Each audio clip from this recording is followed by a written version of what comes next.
everyone, I'm Lily. And I'm Leah. Today is the 25th time of Let's Read Books, Leah. I hope you listened well. Let's go.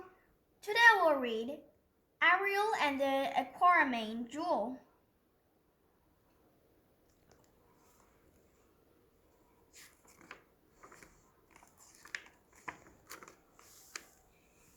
It was a glorious summer morning, a perfect day for a walk along the shore.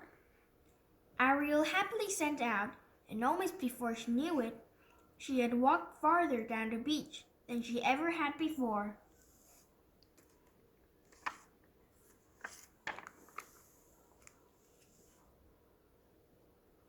Ariel was just about to turn back when her foot struck something hard in the sand. "Ouch, my toes!" she cried, still not entirely used to feel the human feet. Ariel looked down, surprised to see something glimmering in the sand. She bent down, dug it out, and pulled off a layer of seaweed. She slowly turned to the shiny object over in her hand.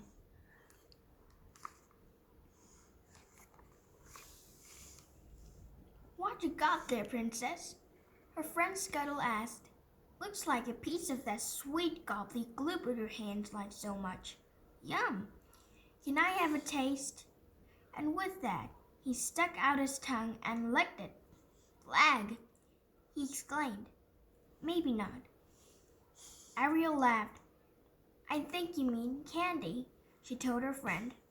"And no, I don't think it's that. I think it's a jewel," she cried.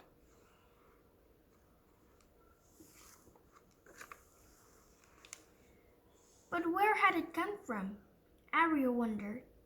She's never seen anything like it in the kingdom before. Of course, it was wrapped in seaweed and lying on the shore. Perhaps it has come from the sea. And if it had come from the sea, she knew whom to ask about it. "Scuttle," she said quickly, "please go find Sebastian. Ask him to get my father right away." A short while later, Ariel's father, King Triton, emerged from beneath the waves. "Ariel, my dear," said the king, "Sebastian said you called." "Yes, father," said Ariel. "You see, I found this lovely jewel and—"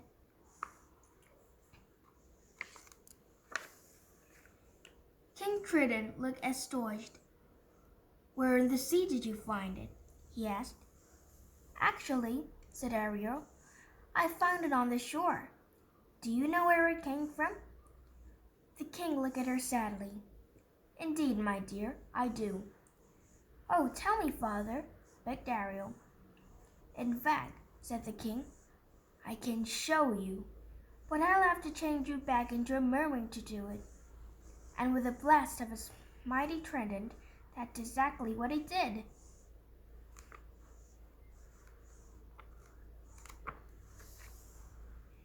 Gripping the watercolor jewel, Ariel dove in the sea after her father. She'd nearly forgotten how wonderful it felt to swim freely. By the time she and King Triton reached the gates of Atlantica, she felt very comfortable. It was as if she'd never left.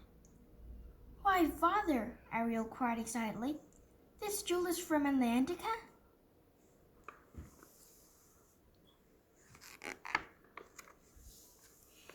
Ariel's excitement faded. However, her father led to his throne room. "Why, it looked like a tidal wave being through here," she said with a gasp. "And Atlantica's treasure is gone." "Alas," King Triton said sadly, "it's true. For 1,000 years, this chest kept our kingdom's treasures safe. And then one giant wave came and washed it all away. That Aquamarine is just one of dozens of gems that were lost to us, I'm afraid."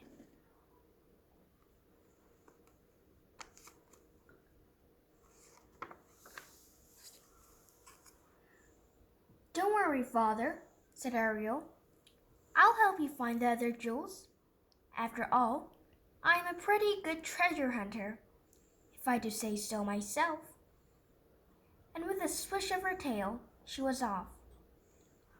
First, Ariel decided to search the old sunken ship, a place she still knew in the back of her fin. In and out of the galleon she swam until she had found close to a dozen of the missing jewels.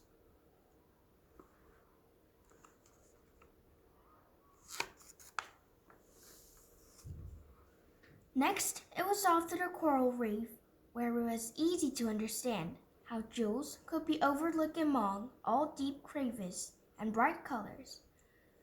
But with a little help of Flounder and some other dear old friends, even more lost jewels are found.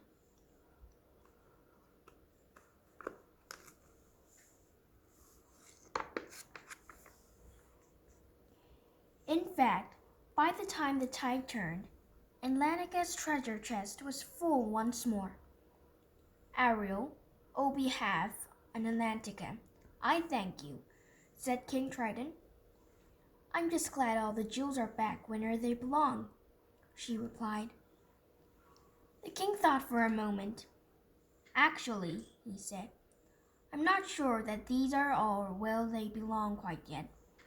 And he reached into the treasure chest and pulled out the first jewel that Ariel had found. Then, giving Ariel a kiss on the top of her head, King Triton placed the jewel around her neck.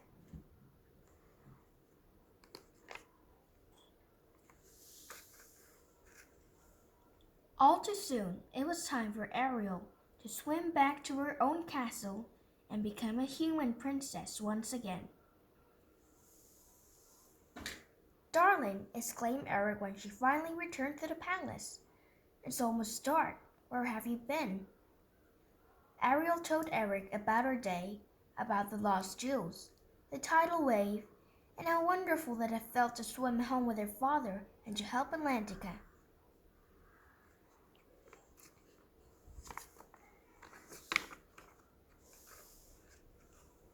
That night, as Ariel gazed out over the sea, she touched that aquamarine jewel hanging around her neck.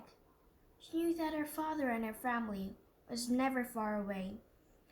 Even so, it felt good to have a piece of Atlantica with her always. The end. Today we have read Ariel and the Aquamarine Jewel. How did you listen to it? Leah, was it fun? Yes. This is the end for today. Goodbye, everyone. See you next time. Goodbye.